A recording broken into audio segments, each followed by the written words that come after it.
ലൗകികമായ ഫലത്തെ ആഗ്രഹിക്കാതെ ഈശ്വരാർപ്പണത്തോടെ ചെയ്യുന്ന ഏത് കർമ്മവും യജ്ഞമാണ്. നമ്മുടെ കർമ്മേന്ദ്രിയങ്ങൾ കൊണ്ട് ചെയ്യുന്ന പ്രവൃത്തികളാണ് കർമ്മങ്ങൾ. കർമ്മമുണ്ടാകുന്നത് സഗുണ ബ്രഹ്മത്തിൽ നിന്നാണ്. ആ കർമ്മത്തിൽ നിന്ന് യജ്ഞമുണ്ടാകുന്നു. പ്രപഞ്ചത്തിലെ എല്ലാ പ്രവർത്തനങ്ങളും യജ്ഞത്തിൽ ഉൾക്കൊള്ളിച്ചിരിക്കുന്നു. അർപ്പണബോധവും ത്യാഗമനോഭാവവും ചേർന്നതാണ് യജ്ഞഭാവന. യജ്ഞം ജീവിത വികാസത്തെ ത്വരിതപ്പെടുത്തുവാൻ ഉദ്ദേശിച്ചുകൊണ്ടുള്ളതാണ്. യജ്ഞം കൊണ്ട് നാം ദേവന്മാരെ പരിപോഷിപ്പിക്കുന്നു. യജ്ഞത്തിൽ പ്രീതരായ ദേവന്മാർ നമ്മെ പരിപോഷിപ്പിക്കുന്നു. ഇങ്ങനെ പരസ്പരം പരിപോഷിപ്പിച്ചുകൊണ്ട് പരമമായ ശ്രേയസ്സിനെ പ്രാപിക്കുവാൻ സനാതനധർമ്മം അനുശാസിക്കുന്നു. യജ്ഞത്തിൽ ജ്വലിപ്പിക്കുന്ന അഗ്നിയിൽ അർപ്പിക്കുന്നതെല്ലാം ബാക്കിയില്ലാതെ അവശേഷിക്കുന്നു. അതിൽ നിന്ന് പുനരുദ്ധാരണം ചെയ്യുന്ന ഒരു പുതിയ ഉണ്മ ആവിർഭവിക്കുന്നു. പ്രകൃതിയെ സംബന്ധിക്കുന്നതിനെ പ്രാകൃതമെന്ന് പറയുന്നു. പ്രാകൃതമായിരിക്കുന്നതിനെ ശുദ്ധീകരിക്കുന്ന പ്രക്രിയയാണ് സംസ്കാരം. പഞ്ചഭൂതങ്ങളോട് സംബന്ധിച്ച് പ്രാകൃതമായിരിക്കുന്നതിനെ സംസ്കരിച്ച് ശ്രേയസ്കരമായ പുതിയ ഭാവം കൈവരിക്കുന്നതിന് വേണ്ടി നാം യജ്ഞത്തെ ഒരു മാതൃകയാക്കുന്നു. തത്ക്ഷേത്രം യച്ഛയാദൃച്ഛ യദ്വികാരി യദച്ഛയത് സചയോ യത്പ്രഭാവശ്ച തസ്മാസേന മേ ശൃണുഃ. ക്ഷേത്രായനം ക്ഷേത്രായനം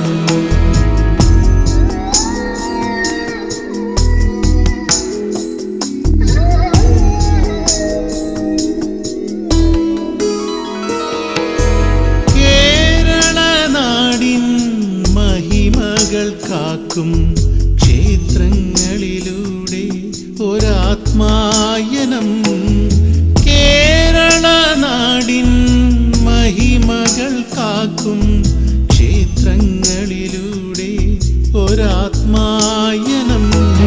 ക്ഷേത്രായനം ക്ഷേത്രായനം ക്ഷേത്രായനം ക്ഷേത്രായനം.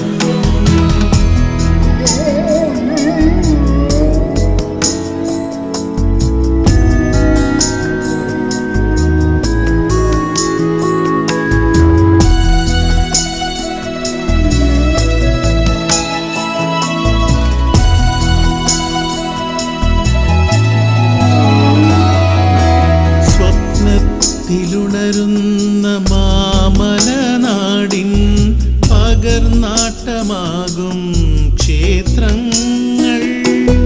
സ്വപ്നത്തിലുണരുന്ന മാമലനാടിൻ പകർനാട്ടമാകും ക്ഷേത്രങ്ങൾ. അവ കലയുടെ കേദാരങ്ങൾ.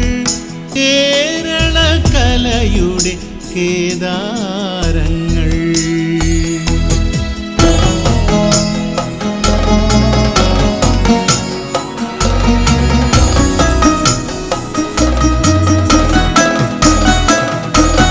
ക്ഷേത്രായനം ക്ഷേത്രായനം ക്ഷേത്രായനം ക്ഷേത്രായനം.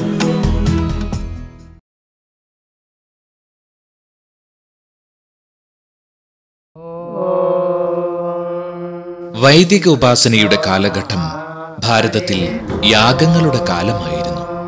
അർത്ഥപൂർണമായ യാഗത്തിന്റെ ബാഹ്യ പ്രതീകമാണ് യജ്ഞം. വൈദിക വിധിപ്രകാരമുള്ള യജ്ഞ സംവിധാനത്തിൽ 4 പുരോഹിതന്മാർ പ്രധാനികളാണ്. പ്രഥമവേദമായ ഋഗ്വേദം പ്രമാണഗ്രന്ഥമാക്കിയ ഹോതാവ് യജ്ഞത്തിലേക്ക് ദേവതകളെ ക്ഷണിക്കുന്നു.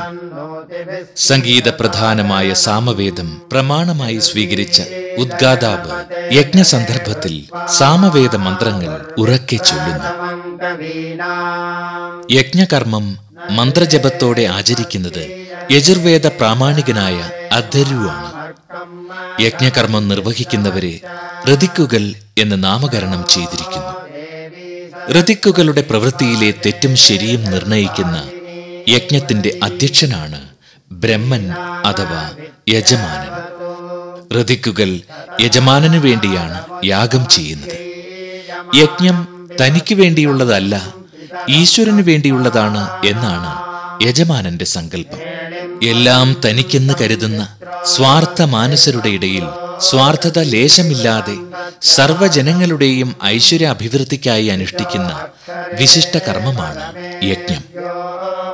അഗ്നിയിൽ ദ്രവ്യങ്ങൾ അർപ്പിക്കുന്നത് പോലെ ആത്മാർപ്പണ രൂപത്തിൽ തന്നെ തന്നെ സ്വയം ദൈവത്തിന് സമർപ്പിക്കുന്ന കർമ്മമാണ് യജമാനൻ നിർവഹിക്കുന്നത്. ധർമ്മച്യുതിയുടെ നാളുകളായി കരുതുന്ന കലിയുഗത്തിൽ യാഗാദികളെ പോലെ തന്നെ പ്രസക്തി സനാതന ധർമാധിഷ്ഠിതമായ ക്ഷേത്രാചാരങ്ങൾക്കും ചടങ്ങുകൾക്കുമുണ്ട്. സോമയാഗാദി ശ്രൗത കർമ്മങ്ങൾ ചെയ്യുന്ന യജ്ഞശാലയുടെ അംഗോപാംഗങ്ങളോടുകൂടി നമ്മുടെ പൂർവസൂരികൾ ക്ഷേത്രവാസ്തു ശില്പഘടന രൂപപ്പെടുത്തിയത് കലിയുഗത്തിൽ നഷ്ടപ്പെട്ടു പോകുന്ന ആർഷധർമ്മം പുനഃസ്ഥാപിക്കുവാനാണ്.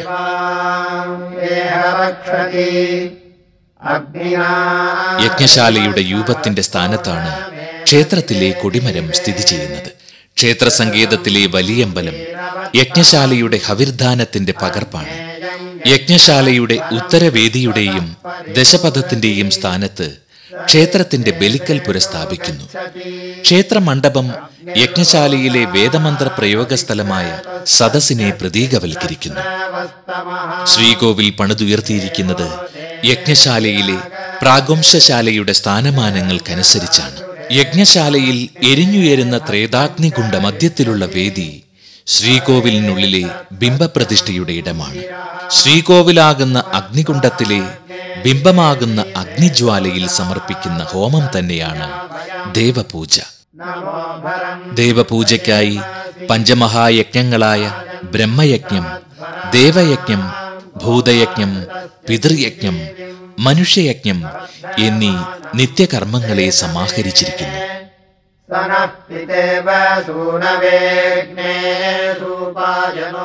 ക്ഷേത്രനിർമ്മാണത്തിന്റെ ആമുഖക്രിയ ആചാര്യവരണമാണ്.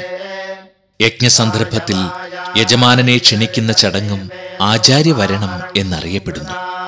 യാഗം ചെയ്യുന്ന ആളെ എന്ന പോലെ ക്ഷേത്രം പണിയിക്കുന്ന ആളെയും യജമാനൻ എന്ന സാങ്കേതിക നാമം കൊണ്ട് അഭിസംബോധന ചെയ്യുന്നു.